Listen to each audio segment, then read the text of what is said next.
Hello. In the traditional motion picture story, the villains are usually defeated. The ending is a happy one. I can make no such promise for the picture you're about to watch. The story isn't over.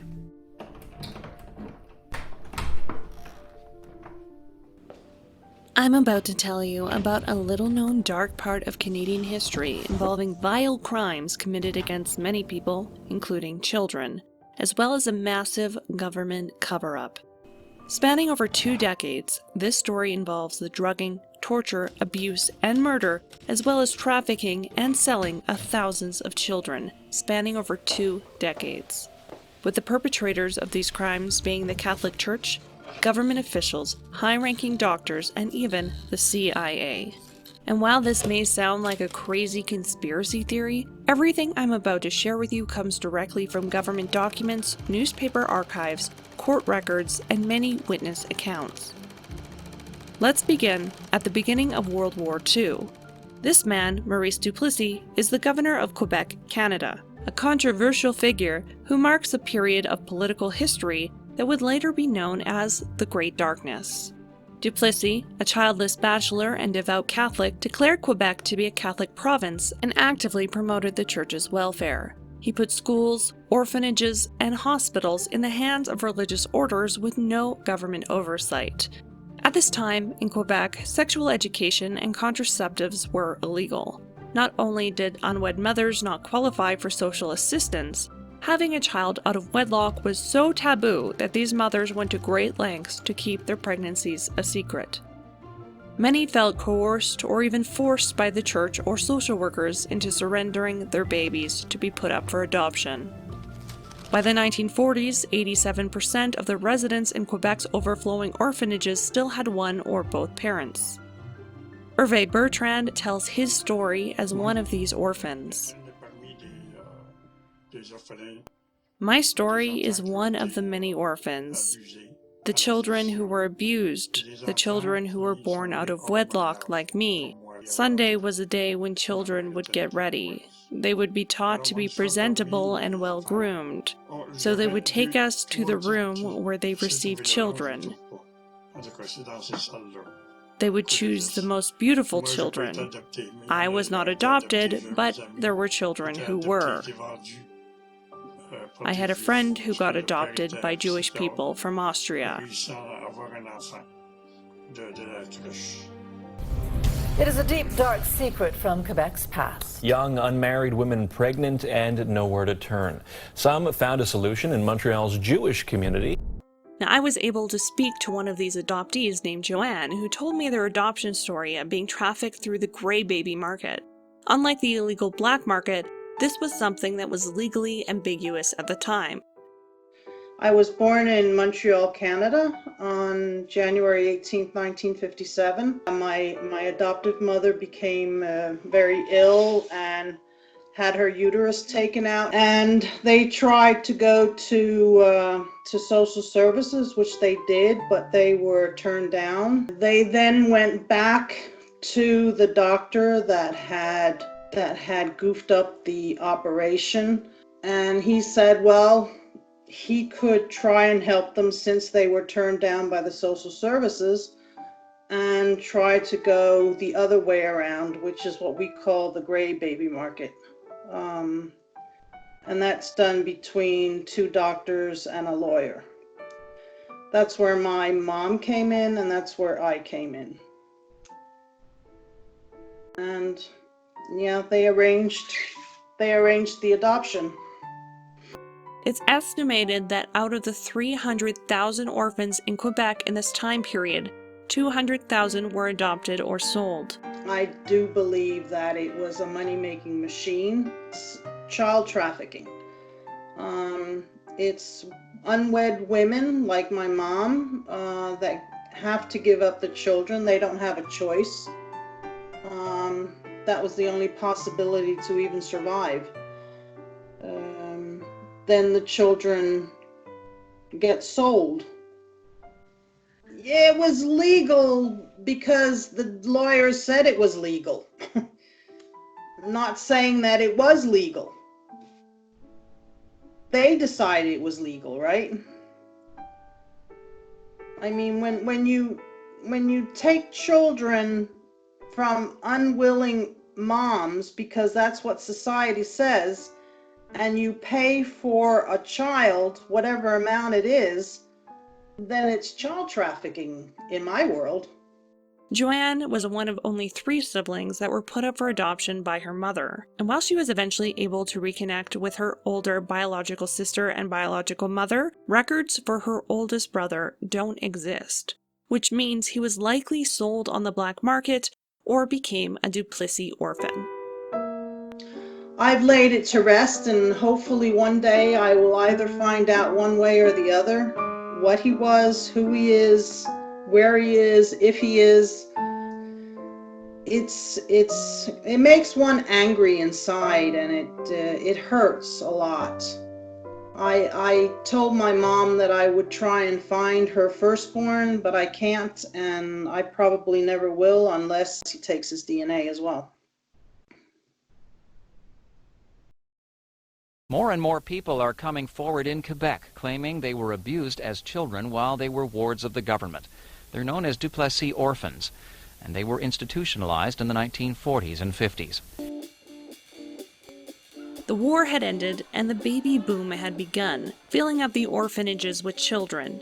The federal government decided to withdraw most of its funding for public education, but was still actively funding healthcare, meaning that these orphanages would receive the funding of 70 cents per orphan per day, whereas hospitals with children labeled as mentally ill or incompetent would get $2.25 per child per day. So in order to get more federal funding, the Quebec government advised the Catholic institutions to change the facility's vocation to asylum in order to benefit from the federal funding. Catholic religious groups received $70 million in subsidies by claiming that the orphans were mentally ill. And overnight, many of these schools transformed into psychiatric hospitals, or these children were shipped away. From one day to the next, the rooms became cells, the windows had bars, the books were thrown into the trash. And medical records were falsified, giving the orphans false medical diagnosis without any assessments. Now that these children held labels, they no longer required education and could be used as slave labor. The state had stopped funding. Around March 18, 1954, the genocide began. The children were sent to a slaughterhouse. After this, children were labeled mentally handicapped.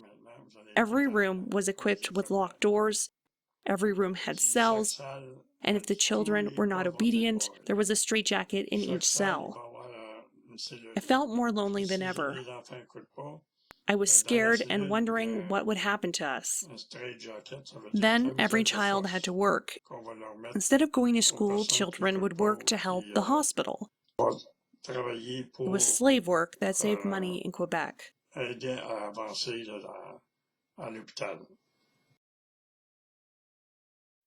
With no education, personalized attention, or love, it hindered the children's normal development. A number of orphan survivors also claim to have suffered physical abuse.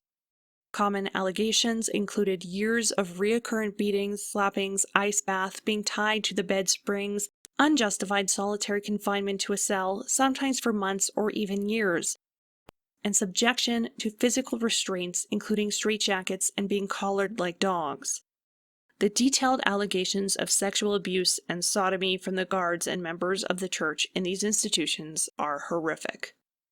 The group is growing rapidly. More people are coming forward, and each one has a horror story of physical or sexual abuse at the hands of the religious orders which ran the institutions or the people who worked there. In the summer, we would go to the woods. We would go fishing, make small hooks ourselves, and use an old rope. It's all we had to fish. Every mentor who took us there would call over a boy, and he would sexually abuse him. Once it was my turn, he said, "Bertrand, come here." The mentors had to release their urges, and they picked on children. There were even beauty contests in Mont Providence among the mentors. They would say, "We will choose the most beautiful, this one." It was a real contest of child rape. Even a priest would do it. Herve was sodomized by a guard at the age of 12, and after that he was beaten and raped at least 10 more times.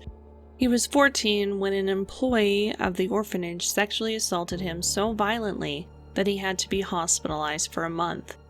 Starting in 1992, Bertrand reported these brutal pedophile attacks to the Montreal police. He made criminal depositions several times to the High Court of Montreal, although the General Prosecutor of Quebec has never followed through on these depositions. And unfortunately, it gets much worse. Since these children were now falsely labeled as psychiatric patients, they became victims of brutal medical experiments, including electroshock, mass druggings, and lobotomies. One orphan claims that he was given medicine and was told that it was candy.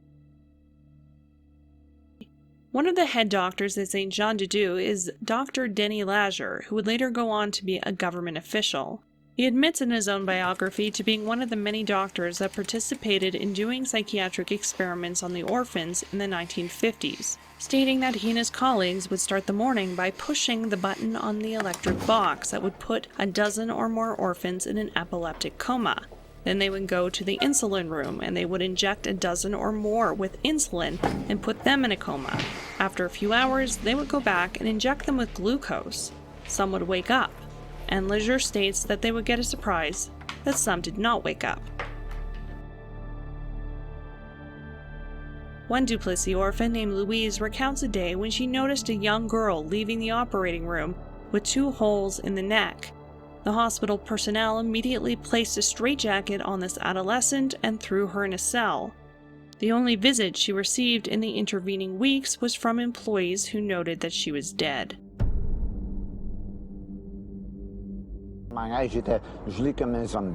They drugged me till I was a frozen zombie, he says, then they cut up my brain.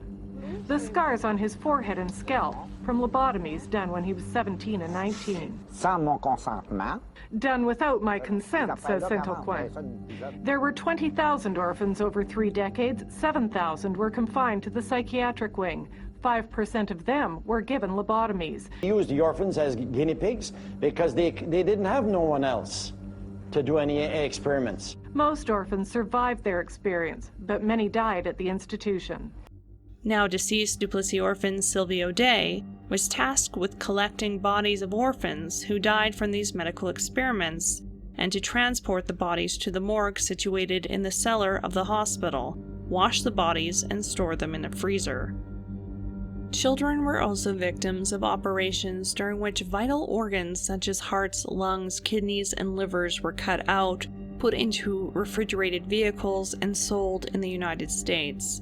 Silvio stated that over the course of 3 months he had transferred about 75 orphan bodies to the morgue, where many of the bodies were sold to local medical colleges. Silvio Albert Day was an orphan at a psychiatric hospital named Saint Jean de Dieu. He was assigned to the morgue and recounted some of the horrors he witnessed. Là, puis quand il s'est couché qu'il n'y a rien, c'est comme un lavabo plat, tu sais. Puis en fait, quand j'ai enlevé la copine, là, je voyais, ici, là, c'était même pas collé, c'était décollé. Là, j'ai vu qu'il n'y avait plus de cerveau. Je voyais le creux. Moi, j'ai fait un set. Mon Dieu, Seigneur, miséricorde. We don't know how many cadavers were sold because the hospital registries have mysteriously disappeared from government archives, but it's believed that each hospital has their own cemetery, one of which is known as the Pigsty Cemetery since it was right next to a church-owned pig farm and slaughterhouse. It's been claimed that the animal carcasses were thrown into the same hole with the children, who did not receive any kind of decent burial.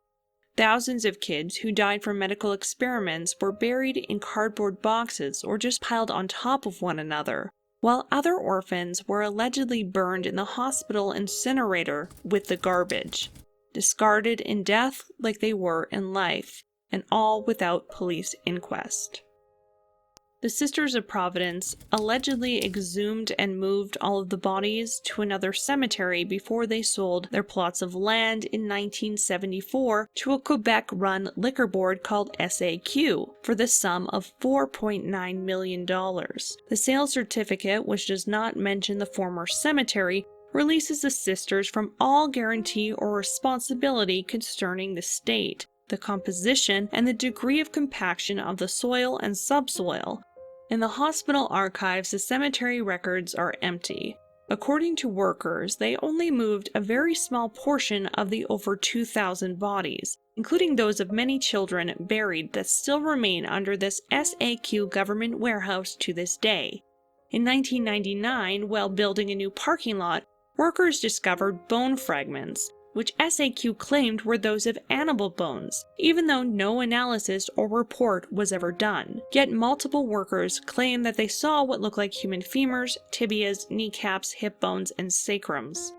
Today, the Duplessis orphan survivors are still fighting to have the bodies exhumed. Hospital records were poor, others were lost, so nobody knows exactly how many people were buried here or how many of them had been victims of medical experimentation. Exhuming the bodies and subsequent forensic testing might very well lead to conclusions that this kind, or confirmation that this kind of medical experimentation did in fact occur.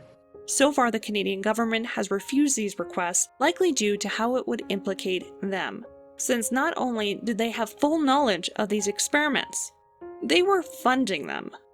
Although you may be asking, why would any government be interested in this kind of psychological torture and experimentation? Immediately after the war, large political currents began to shift. Allies became enemies and enemies became allies. In the United States, the new Cold War against communism brought with it new fears. Both America and the Soviets knew that Germany had many superior technologies that had nearly won them the war. Due to the looming threat that the other country may gain a competitive edge, there was nothing more precious than the German scientists and the intelligence officers that headed the Nazi war machine. And thus began Operation Paperclip, a secret program in which nearly 1,600 German scientists, engineers, and doctors were taken from Germany to America, Canada, and Britain for government employment. This included convicted Nazi war criminals, some of which would eventually go on to hold the highest clearance at the Pentagon. These countries knew that Germany was only progressing in many aspects of medical science because of their experimentation on prisoners and in concentration camps. They were able to push medical science in a manner that cannot be pushed if you're experimenting on rabbits and guinea pigs. So in the name of national security, the same atrocities that these doctors were hung for after the Nuremberg trials now became justified in North America. They systematically violated the free will and mental dignity of their subjects, and like the Nazis, they chose to victimize special groups of people whose existence they considered out of prejudice and convenience less worthy than their own. In fact, both Duplessis orphans and MKUltra victims identified Nazi doctor Joseph Mengele, also known in Auschwitz as Dr. Death, as carrying out experiments on them in Montreal. And while it's unconfirmed if Joseph Mengele was actually in Canada during this time period, it was revealed that in 1962, Mengele, using an alias, applied for a visa to Canada, although whether or not he made it there, or had been there before, is unknown. However, some believe that these photos from a Montreal psychiatric hospital are of the Nazi doctor. Mengele would have been at the scene, Saint Jean de Dieu Hospital. He was seen there. Other German doctors confirmed to be involved in Montreal experiments included Dr. Franz Joseph Kuhlmann and Dr. Heinz Lehmann. Both of Jewish descent arrived in North America right before World War II began. Kuhlmann had been a protege of one of the architects of racial hygiene policies in Nazi Germany, and Lehmann brought with him a German tranquilizer called chlorpromazine, which would be tested on the orphans and would act like a chemical lobotomy. These druggings had long-term detrimental effects and in some cases even caused death. Yet Lehmann was able to practice psychiatry for 26 years without a license, because at the time, if you wanted to practice psychiatry in Montreal, all you had to do was go meet with Scottish-born Dr. Ewan Cameron, and he would write out temporary papers at this building called Ravenscrag, now known as the Allen Memorial Institute in Montreal. Dr. Ewan Cameron was at the top of the psychiatric food chain. Throughout his life, he was the president of the American, Canadian, and even World Psychiatric Association. A few moments ago, Dr. Ewan Cameron of Montreal, chairman of the organizing committee, opened this Third World Congress of Psychiatry with these words. These are the days and hours are the occasions that summon up determination, fire the imagination, and drive us forward in this greatest of endeavors. Cameron and Lehman received many awards for their horrifying experiments. They also appeared to have been operating a eugenics program out of Montreal and McGill University, all while receiving funding from the Canadian military, the Rockefeller Foundation, the Ford Foundation, the OSS, that would later become the CIA. By far, the most chilling experiments we have uncovered took place at this Gothic estate called Ravenscrag, halfway up Mount Royal in Montreal. It houses the Allen Memorial Institute of Psychiatry of McGill University. It was here that the CIA funded a series of experiments, severe experiments. The work was done by the Institute's then director, Dr. Ewan Cameron. It is the closest experimentation to brainwashing yet disclosed. In 1951, Allen Dulles was appointed the head of the CIA, and shortly after he began the battle for the minds of men to counter so-called Soviet brainwashing by dabbling in secret mind control operations. Americans, they have too many freedoms. That is another thing you must remember, comrade. For one day it will be your mission to destroy those bourgeois capitalist freedoms. One of the goals was to erase selective memories, so that those taken prisoner would not be able to divulge any confidential information to the enemy. Sometimes, in spite of everything a man can do, he falls into the hands of the enemy. If you were an airman whose plane was shot down in enemy territory, or a soldier, or a Marine captured in combat on the enemy lines, your first feeling might be one of helplessness, as if suddenly the whole world had dropped out from under you, leaving you at the enemy's mercy. Such a feeling is quite understandable for a minute or two. However, the more important goal to the CIA was to weaponize mind control techniques against captured Soviets.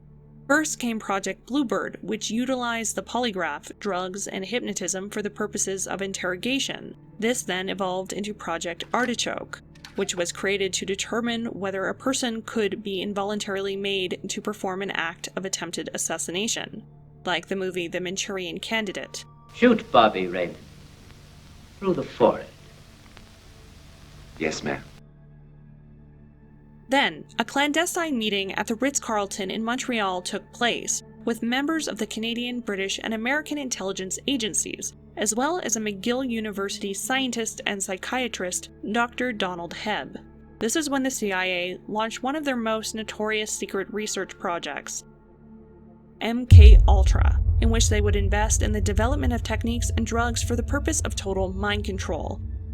They were particularly interested in Dr. Cameron after he published a study claiming that he could wipe a person's memories. The MK-Ultra program cost $25 million and involved hundreds of experiments on human subjects at 80 different institutions, including in Montreal, headed by Dr. Cameron, which would be known as Subproject 68. Among the victims of this new breed of experimentation were prisoners, military soldiers, civilians, hospital patients, and even children, including Duplessis orphans. Since their medical records were already falsified, and because they had no family to ask questions, they were the perfect victims. The patients did not consent to the treatment and were never told that they were being used for research, including Anne Diamond, who believes that her twin brother, and her father, who was an intelligence officer, may have all been victims of Dr. Cameron. I and my brother, Donald, were put in an LSD experiment at McGill University at the Allen Memorial, connected to the Royal Victoria Hospital in Montreal. And Dr. Cameron was running that experiment. Anne believes that on her and her twin's 5th birthday, Dr. Cameron wrote a check to Anne's father for $3,000 as compensation for their involvement in these experiments. Later I went down to Washington and got the file for Project 68 and was going through it, and sure enough, I found Cameron's financial record. And I've been told this happened on when I was 5. So in the financial records, there were all these little expenses that are very meticulously written out by Dr. Cameron in columns, and on my birthday, April 11, 1956, he wrote a check for $3,000. Didn't have my name on the column, but it's close enough. For me, that was the bomb. In his financial records in August 1956, he writes he went out and bought punch for a party. He wrote children's party supplies, punch, plastic cups, and a bottle of ether for a children's party. I think the real interest was in the children. That's my particular bias, because those children were valuable. And what have you got left when you've just destroyed a 40-year-old, father of 3 or something, and send him home? You got nothing. You've got a guy who's never going to be able. I mean, that's what happened. They sent these people home, unable to function for the rest of their lives, and But if you could get hold of that guy's kids, and program them, then when they could be useful, they were looking for people they could use. This is the Allen Memorial Institute of Psychiatry. It's part of McGill University.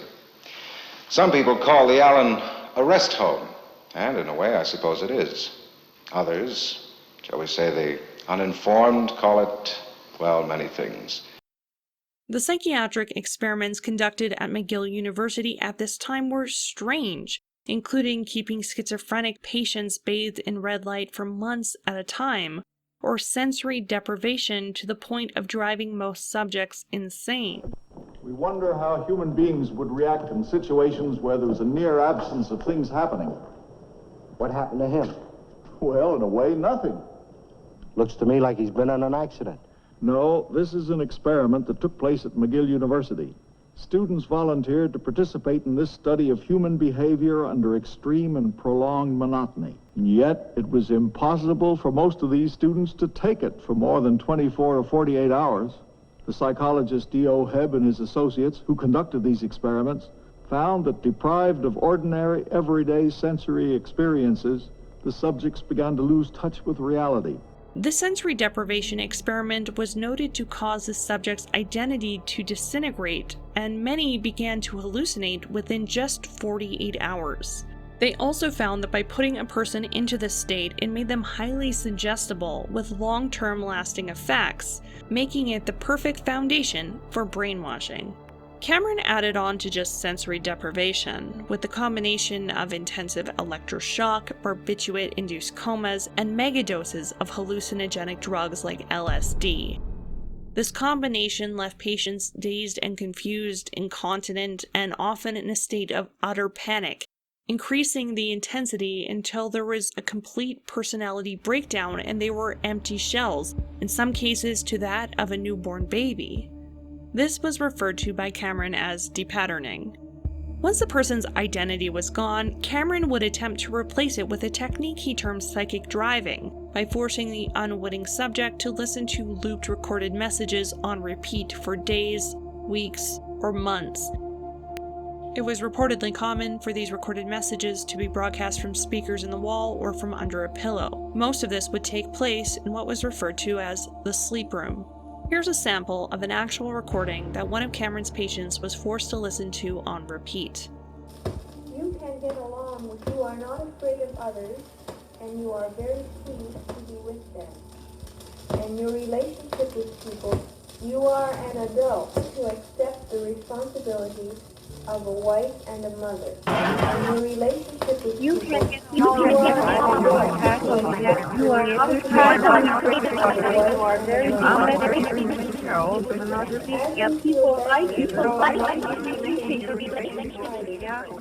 are Ironically, Cameron was selected to diagnose Nazi figure Rudolf Hess during the Nuremberg trials, a man who claimed to have lost all of his memories.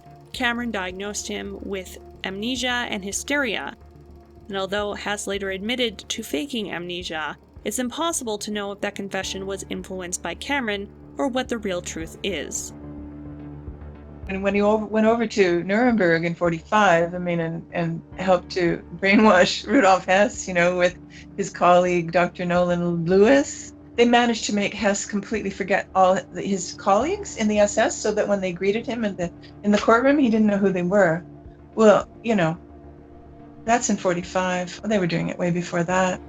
We heard he was, they examined him and they determined he was capable of standing trial.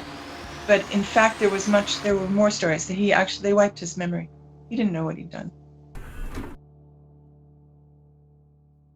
After this time, the Nuremberg Code was created in order to prevent future medical atrocities from occurring. Yet Cameron's work was clearly in violation of this code, which states that voluntary human consent is essential. It's likely that Cameron's ambition caused him to forget about the basic oath that he swore as a doctor to do no harm. However, his work did not exist in a vacuum. He stood on the shoulders of the work that came before him, and was among countless doctors and government officials that were all likely fully aware and involved in the program of experimenting on unconsenting subjects. Many key players were given immunity after Cameron's untimely and mysterious death in 1967 after hiking in the mountains. He was then used as a scapegoat for the entire MKUltra project. In 1973, the CIA's MKUltra files were ordered to be destroyed. However, due to a clerical error, 7 boxes of financial records survived the purge, and they were accessed from a Freedom of Information request. Because of this, we'll never know how far MKUltra really went, as most victims struggle to recount what they had endured, as the experimentation, by design, often resulted in permanent memory loss, among other damages that still affect the victims to this day. At age 11, actually, my dad suddenly was put in the Allen Memorial. He just was taken from work. He was not a mental patient. She was not someone with a psychiatric history. And they just took him from work and they put him in the Allen, and he stayed there for 6 weeks. When he came home to our family in January of 1963, he didn't remember us. He didn't kind of looked at us strangely as if, well, I sort of know who you are, but who are you? In the history of the MKUltra program, they started with who was available to experiment on. Well, after the war, it was soldiers, like my father. All that was in my father's file in 2007, when I did get a copy, there was one page, which was a photocopy of a file card that typed out, said Cameron, his name, and Cameron patient. So I think, what that just indicates is there was a period of time where they were labeling, making file cards, notify who are the Cameron patients, here's the card file, and then eventually we will empty these files and make sure that, the contents never get in the hands of a relative or a lawyer. In the process of my research, I reached out via email and phone to dozens of government officials for statements about these atrocities, yet I received very little to no helpful responses. And to this day, the Catholic Church admits to no wrongdoing. Roman Catholic Church officials in Quebec say they will not apologize to a group known as the Duplessis Orphans. The orphans allege they were mistreated as wards of the church several decades ago. The province's Assembly of Bishops says the church was not responsible for the abuse and therefore it does not owe an apology. And while the Catholic Church and government bodies say that the orphans' claims were unfounded, several different court documents all include similar counts of abuse, including isolation, druggings, sleep deprivation, and repeated sexual abuse. Herve has still not received true justice for what he went through. Joanne has still not been able to track down her older brother, whose existence has no record. I think it's evil, and I think it's sad, and I think it's many things in one bag. I don't think people understand, many of us that are adopted and have traveled this journey just to find out who we are and to seek a dead end, for example, with my brother. But the problem is that if they open up, if they open completely up in Quebec, there's a lot of documents that will not be found. Because when it's a black baby market, they were either destroyed or there were no papers from the beginning. So that's one of the problems. But I think they should stand up and own it, what has gone on. And when I say they, I mean the politicians. And I don't care if these politicians that were at the time already gone, it's still the government that knows about what went on. Anne is still trying to piece together what happened to her and her father when she was a child. Right. Well, you know, if they can wipe your memory with a drug or with electroshock, and if they can keep you asleep for a month, you know, and if your family is not, you know, much of the time not even allowed to see you, I mean, or if you don't have family because you're just kind of the kind of person they liked, a bit of an outsider, a bit of someone who, an orphan, an adopted child who's not loved, you know, or that sort of person they looked for, and they can easily find those people. And then, and what's your frame of reference then for knowing what's happened to you when you wake up dazed out of an insulin coma? You know, so consent, you might consent. I mean, from what I've heard from people, they gave consent to have their wrist operated on or fixed, broken, or and then they woke up a month later and they've been, you know, they've been experimented on and they didn't know what had happened. They found out later. You find out years later if you can get the records. And while after legal battles, there has been some compensation to the victims of the MKUltra experiments and even to the Duplessis orphans, it can never make up for the decades of kidnapping, torture, sexual abuse, scientific experimentation, and murder that took place in many facilities in Canada that have largely been covered up to this day. And had I not personally seen the medical records of a Duplessis orphan myself during a medical practicum when I was a college student, I would never have known that this had even happened. And since many of the survivors' numbers are dwindling due to old age, I wanted to share the story of the forgotten, the story of the Great Darkness. Thank you so much for watching. This video took weeks and weeks to create, so if you enjoyed this content, you can like and subscribe, and there are links in the description if you'd like to support me through Patreon, Subscribestar, or a one-time donation through PayPal. Thank you so much, and have a great day.